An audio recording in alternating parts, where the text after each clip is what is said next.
प्यारे साथियों, जैसा कि आप लोगों का क्लास 12 से सितंबर मंथ का मासिक परीक्षा 2024 में होने जा रहा है, तो यह वीडियो आपके लिए काफ़ी इंपॉर्टेंट होने वाला है। क्योंकि प्यारे बच्चों, अभी के इस वीडियो में हम लोग क्लास 12 के लिए जो है ना सोशियोलॉजी यानी कि समाजशास्त्र का पेपर लेकर के आ चुके हैं। और इसी वीडियो में सब्जेक्टिव ऑब्जेक्टिव दोनों का आंसर की आपको बताएंगे एंड इसका PDF कैसे डाउनलोड करना है वो भी सिखाएंगे। तो देखिएगा, विषय कोड आपका 325 रहेगा। टाइम आप लोगों को 1.5 घंटा का मिलेगा। 50 नंबर का एग्जाम होगा। बिना देरी कर तो आगे बढ़ते हैं। यहाँ से देखिएगा, 1 से लेकर के तो 30 तक क्वेश्चन है। आपको मात्र के 25 क्वेश्चन का इसमें से जवाब देना होगा। तो चलिए फटाफट से एक क्वेश्चन को देखते हैं। पहला क्वेश्चन है, समाजशास्त्र का जनक किन्हें माना जाता है? तो पहला का याद रखिएगा, राइट आंसर ए हो जाएगा, यानी कि जो ना अगस्त कनिंघम को यानी कि कॉटम्स को। ऑप्शन नोट कर लीजिएगा, ए नंबर पहला का करेक्ट होगा, है ना, पहला का ए होगा। नेक्स्ट क्वेश्चन 2 है कि घरेलू हिंसा का क्या तात्पर्य है? तो याद रखिएगा, इसका राइट आंसर डी होगा, पारिवारिक हिंसा। ऑप्शन डी बिल्कुल करेक्ट होगा। नेक्स्ट क्वेश्चन की बात करेंगे तो 3 नंबर प्रश्न बोला गया, निम्न में से कौन सामाजिक समस्या नहीं है? तो 3 का याद रखिएगा, ऑप्शन नंबर डी होगा, यानी कि आपका जो है ना आधुनिकीकरण। ऑप्शन डी बिल्कुल करेक्ट होगा। नेक्स्ट क्वेश्चन की बात करेंगे तो बोला गया है 4 नंबर प्रश्न आपसे बोला गया, हिंदू विवाह के किस स्वरूप में एक जोड़े बैल और गाय की मांग की जाती है? तो 4 का ऑप्शन सी नोट करिएगा, आर्य विवाह में। ऑप्शन नंबर सी बिल्कुल करेक्ट होगा। 5 है कि बिहार में किस वर्ष ग्राम पंचायत की स्थापना हुई? तो 5 का ऑप्शन सी नोट कर लीजिए, ये बिल्कुल 1949 ईस्वी होगा। ऑप्शन नंबर सी बिल्कुल आप लोग नोट कर लीजिएगा। 6 नंबर की बात करेंगे तो ये आपसे बोला गया, किसने कहा जाति एक बंद बढ़ गए? तो 6 का ऑप्शन नंबर ए नोट कर लीजिएगा, जो है ना मजूमदार। ऑप्शन नंबर ए बिल्कुल करेक्ट होगा। नेक्स्ट क्वेश्चन की बात करेंगे तो प्रश्न यहाँ पर बोला गया 7 नंबर। ये प्रश्न बोला कि निम्न में से किस वर्ष काम के बदले अनाज की योजना शुरू की गई? तो 7 का याद रखिएगा, ऑप्शन नंबर सी होगा, यानी कि ये किया गया था लगभग क्या है 1977 में। ऑप्शन नंबर सी बिल्कुल करेक्ट होगा। 8 नंबर है, भारतीय समाज कितने आश्रमों में विभाजित था? तो 8 का नोट करिएगा, ऑप्शन होगा लगभग 4 आश्रमों में। ऑप्शन नंबर ए बिल्कुल करेक्ट होगा। नेक्स्ट क्वेश्चन की बात करेंगे तो 9 नंबर बोला गया, ये बोला कि दलित वर्ग कल्याण रिंग की स्थापना किसने की? तो VR अम्बेडकर ने। ऑप्शन नंबर डी बिल्कुल करेक्ट होगा। अगली क्वेश्चन की बात करेंगे तो प्रश्न यहाँ पर 10 नंबर बोला, ये बोला गया कि बिहार में कौन सी संस्था ग्रामीण जो ना विवादों का निपटारा करती है? तो 10 का ऑप्शन सी नोट करिएगा, ग्राम कचहरी का। ऑप्शन नंबर सी बिल्कुल करेक्ट होगा। क्वेश्चन नंबर 11 है, जाति का प्रजातीय सिद्धांत किसने प्रतिपादन किया? तो याद रखिएगा 11 का ऑप्शन नंबर डी होगा, यानी कि हॉवर्थ रिजले ने। ऑप्शन नंबर डी बिल्कुल करेक्ट होगा। नेक्स्ट क्वेश्चन 12 है, किस समाज में पैसा विवाह का प्रचलन था? तो 12 का नोट करेंगे, ऑप्शन नंबर ए होगा, हिंदू समाज में। ऑप्शन नंबर ए बिल्कुल करेक्ट होगा। अगली क्वेश्चन की बात करेंगे तो 13 नंबर बोला गया, समाजशास्त्र का किस देश में जन्म हुआ था? तो आप 13 का नोट करेंगे, ये जन्म हुआ था फ्रांस में। ऑप्शन नंबर डी बिल्कुल ही करेक्ट होगा। 14 है कि समाज का निर्माण निम्न में से किससे होता है? तो 14 का नोट करेंगे, ऑप्शन नंबर डी होगा, यानी कि आप नोट कर लीजिएगा इनमें से सभी का। ऑप्शन नंबर डी बिल्कुल ही करेक्ट होगा। 15 बोला गया, धर्म में जो ना तोतमवाद का सिद्धांत किसने दिया? तो 15 का right answer, option number note करेंगे आप लोग, ये करेक्ट होगा, यानी कि ये हो जाएगा दुखीम ने। नेक्स्ट क्वेश्चन की अगर बात करेंगे तो प्रश्न यहाँ पर 16 नंबर बोला गया। प्रश्न आप लोग देखेंगे तो ये बोला गया है कि भारतीय समाज में उपनिवेशवादी शासक के क्या कारण थे? तो 16 का राइट आंसर ऑप्शन डी होगा, नोट करना है जातिवाद। ऑप्शन डी बिल्कुल करेक्ट होगा। 17 है, निम्न में से कौन एक वर्ण है? तो 17 का ऑप्शन नंबर ए नोट करना है, ब्राह्मण। ऑप्शन नंबर ए बिल्कुल करेक्ट होगा। नेक्स्ट क्वेश्चन की अगर हम लोग बात करेंगे तो 18 बोला, भारत की राष्ट्रीय भाषा कौन है? तो भारत की राष्ट्रीय भाषा हिंदी है। और ऑप्शन नंबर डी आप लोग याद रखिएगा। आगे बढ़ेंगे तो 19 नंबर प्रश्न आपसे बोला गया, बाल अधिकार संरक्षण हेतु किसे नोबेल पुरस्कार से सम्मानित किया गया? तो आप 19 का नोट करेंगे, ऑप्शन नंबर हो जाएगा सी नंबर, यानी कि मदर तेरेसा को। नेक्स्ट क्वेश्चन है 20 नंबर, जो ना मर्दौक के अनुसार विवाह का क्या उद्देश्य है? तो याद रखिएगा 20 का ऑप्शन डी होगा, इनमें से सभी। ऑप्शन डी नोट कर लीजिएगा। क्वेश्चन नंबर 21 है कि पश्चिमीकरण की अवधारणा किसने विकसित की? तो 21 का नोट करिएगा, ऑप्शन ए होगा, ये हो जाएगा एम.एन. श्रीनिवास, ऑप्शन ए होगा। प्यारे बच्चों चलिए पहले इसका पीडीएफ वगैरह मैं आपको डाउनलोड करने के लिए सिखाता हूँ, फिर कंटिन्यू आंसर बताऊंगा। इसका पीडीएफ आपको गूगल या क्रोम ब्राउजर में मिलेगा, कैसे डाउनलोड करना है वो सीख लीजिए, फिर आप वीडियो देखने के बाद जाकर के डाउनलोड कर लीजिएगा। तो प्यारे बच्चों इसके लिए सबसे पहले तो आप अपने फ़ोन में गूगल या क्रोम को ओपन कर लीजिए, सर्च बार के आइकन पे क्लिक कर लीजिए, और अभी आप इस चैनल पर जो वीडियो देख रहे हो, चैनल का नाम है मिठुन स्टडी सेंटर। तो आप लोग चैनल का नाम मिठुन स्टडी सेंटर गूगल या क्रोम ब्राउजर में आकर के जो है ना सर्च कर लीजिए। इसके बाद ऊपर करिएगा, फर्स्ट में आपके सामने मिठुन स्टडी सेंटर का ऑफिशियल वेबसाइट मिलेगा, मैं आपको जूम करके दिखा रहा हूँ, इस पर क्लिक कर लेना।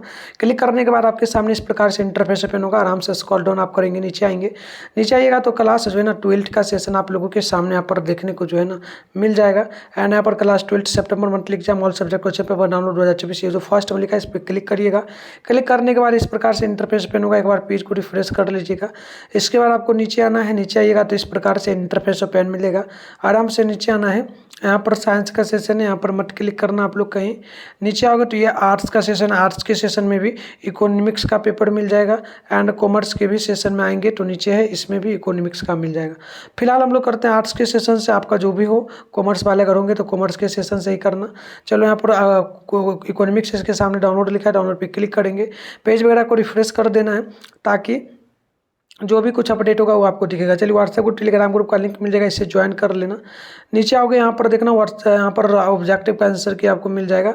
सब्जेक्टिव की बात करें तो सब्जेक्टिव आंसर की मैं डाल दिया हूँ इसमें लिंक पे, आंसर की जो है ना सब्जेक्टिव आंसर लिखा जो उस पर क्लिक करिएगा, डाउनलोड हो जाएगा। अगर वहाँ ना दिखे तो पेज वगैरह को आप लोग रिफ्रेश करिए, यहाँ पर दिख जाएगा, यहाँ पर तो आप पेज वगैरह को रिफ्रेश करके यहाँ से बिल्कुल डाउनलोड कर लीजिए। तो आइए 22 नंबर क्वेश्चन को देखते हैं, धर्म की उत्पत्ति में आत्मवाद का सिद्धांत किसने दिया? तो 22 का नोट करेंगे, ऑप्शन ए होगा, ये होगा टायरल ने, ऑप्शन ए नोट कर लीजिए। 23 है कि अहिंसा परमो धर्म जो ना परमो धर्म किस धर्म की शिक्षा है? तो नोट करिएगा जैन धर्म की, ऑप्शन डी बिल्कुल करेक्ट होगा। नेक्स्ट क्वेश्चन की बात करेंगे तो 24 नंबर प्रश्न बोला, इंडियन सोसाइटी नामक पुस्तक के लेखक कौन है? तो आप 24 का नोट करेंगे, ऑप्शन ए होगा, ये हो जाएगा एस.सी. डुवे। नेक्स्ट क्वेश्चन की बात करेंगे तो 25 नंबर बोला, निम्न में से कौन मादक द्रव्य व्यसन एवं मद्यपान का कारण है? तो 25 का नोट करेंगे, ऑप्शन डी होगा, इनमें से सभी। नेक्स्ट क्वेश्चन की अगर बात करेंगे तो 26 नंबर बोला गया, प्रश्न बोला हिंदू विवाह अधिनियम किस वर्ष पारित हुआ? तो 26 का नोट करेंगे, ऑप्शन हो जाएगा आपका ए नंबर, यानी कि 1955 ईस्वी में हुआ था। क्वेश्चन नंबर 27 है, कास्ट इन इंडिया नामक पुस्तक किसने लिखा था? तो ये जो लिखने वाले थे ये सोनाल थे, ऑप्शन ये नोट कर लीजिएगा।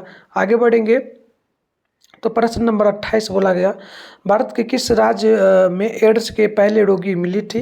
तो याद रखिएगा तमिलनाडु में, ऑप्शन बी बिल्कुल करेक्ट होगा। 29 है कि किस वर्ष संसद में 3 तलाक कानून पास हुआ? याद रखिएगा 2019 में, ऑप्शन नंबर डी बिल्कुल करेक्ट होगा। चलिए आगे बढ़ेंगे। नेक्स्ट क्वेश्चन यहाँ पर बोला गया आपसे 30 नंबर प्रश्न बोला कि झूम खेती किस समुदाय में प्रचलित है? तो 30 का ऑप्शन ये होगा, आदिवासी समुदाय में, ऑप्शन ए नोट कर लीजिएगा। तो ये हमने आपको ऑब्जेक्टिव का प्रॉपर आंसर की बता दिया। सब्जेक्टिव की बात करेंगे तो इसमें 1 से लेकर के 10 तक क्वेश्चन, आपको मात्र 5 क्वेश्चन का जवाब देना, 2 मार्क्स बुलाए, 10 नंबर मिलेगा। मैं प्रश्न आपको पढ़ दे रहा हूँ और क्वेश्चन भी दिखाऊंगा। चलो कुछ पहला प्रश्न है कि भारतीय समाज की 4 विशेषताओं को स्पष्ट करें। दूसरा है कि राष्ट्रीय एकीकरण के मार्ग में की 2 बाधाओं को बताएं। क्वेश्चन नंबर 3 है कि दैव विवाह क्या है? क्वेश्चन 4 बोला गया कि निकटता जो ना भी दामन निषेध क्या है? और क्वेश्चन 5 है मेघा विवाह किसे कहते हैं? और 6 है नातेदारी के स्वरूपों को लिखिए। क्वेश्चन 7 है सांस्कृतिकरण क्या है? 8वां है पंचायती राज व्यवस्था के 3 स्तर कौन है? और 9वां है मुस्लिम विवाह की 2 शर्तों को लिखें। और 10वां है किस देश में सर्वप्रथम औद्योगिक क्रांति की शुरुआत हुई? आगे बढ़ेंगे तो लॉन्ग क्वेश्चन है, इसमें आप देखेंगे 11 से 15 तक क्वेश्चन है, 3 क्वेश्चन बनाना है, 5 मार्क्स वाला है, टोटल 15 नंबर मिलेगा। पहला क्वेश्चन है भारत में विविधता के बीच एकता कथन की जो ना समीक्षा कीजिए। 12 है हिंदू एवं मुस्लिम विवाह के बीच अंतर स्पष्ट करें। 13 है जनजातीय समाज के उसमें जीवन साथी प्राप्त करने के तरीकों का वर्णन करें। क्वेश्चन 14 के नातेदारी की रीतियों का वर्णन करें। 15 है जाति एवं वर्ग में अंतर स्पष्ट करें। तो ये आपका हो गया क्वेश्चन आंसर की अगर बात कर ले तो पहला क्वेश्चन का उत्तर यहाँ पर शॉर्ट में जो 2 मार्क्स वाला है इसका उत्तर पहला का होगा। महत्वपूर्ण जो ना बिंदु भारतीय समाज की विशेषता, पहला जो ना ये पहला जो होगा नोट करिएगा, ये हो जाएगा बहुजातीय समाज, बहुभाषी समाज, बहुल वर्ग समाज, पाटरी जो ना प्रतात्मक समाज, और अगला हो जाएगा विविधता में एकता, जनजाति, परिवार और समानता प्रणाली। नेक्स्ट क्वेश्चन का उत्तर का अगर हम लोग बात करें तो राष्ट्रीय एकीकरण में देश के अनेक बाधक तत्व हैं तत्व के रूप में स्वरूप समस्याएं, जिनसे नक्सलवाद, आतंकवाद, राजनीतिकवाद, जातिवाद और सोशल साइट पर नकारात्मक माहौल पर प्रमुख बाधक तत्वों के रूप में उपलब्ध हैं। इन सभी तत्वों के कारण राष्ट्रीय एकता एवं अखंडता पर प्रभाव पड़ रहा है। क्वेश्चन नंबर 3 का उत्तर देखिए, दैव विवाह यज्ञ में सही प्रकार से कर्म करते हुए ऋषित्व को जो ना अलंकृत कर कन्या देने को विवाह को देव विवाह कहते हैं। कन्या की सहमति से इस विवाह में उसे किसी उद्देश्य, सेवा, धार्मिक कार्य या मूल्य के रूप में जो ना वर को सौंपा जाता है। आगे बढ़ेंगे तो नेक्स्ट क्वेश्चन हो जाएगा। नेक्स्ट क्वेश्चन का उत्तर 4 नंबर में, प्रत्येक समाज में पिता और पुत्री में विवाह करने का निषेध है। इसी तरह माता पिता का और भाई बहन का विवाह वर्जित है। इस निषेध को जो ना निकता अभिगमन निषेध कहते हैं। 5 नंबर में होगा, मेवा या जो ना खुश्क एक या खाग श्रेणी है जिससे सूखे हुए फल और फलों की गिरियाँ आती हैं, जहाँ सूखे हुए फलों जैसे कि जो ना किशमिश, खजूर आदि को प्राकृतिक रूप से या मशीनों जैसे कि खाग नीलजरी का कारक द्वारा सुखाकर तैयार किया जाता है। वही जो ना गिरिया फलों का जो ना तौलिया बीज होती है। मेवाओं को जो ना सदा से सेहत के लिए लाभदायक माना जाता है। तो इस प्रकार से मैं आपको ज़्यादा टाइम नहीं लूँगा, ये आप 11 का उत्तर देख सकते हो। आपसे मैं रिक्वेस्ट करूँगा, जाइए इन सारे क्वेश्चन का उत्तर वहाँ से डाउनलोड कर लीजिए और चैनल को सब्सक्राइब कर लीजिए। नेक्स्ट वीडियो आपका जो भी पेपर उसका मैं डालूंगा पेपर, तो आपके मोबाइल में नोटिफिकेशन आएगा, प्रोग्राम से देख पाएंगे। मिलता है नेक्स्ट वीडियो में, तब तक के लिए बाय बाय।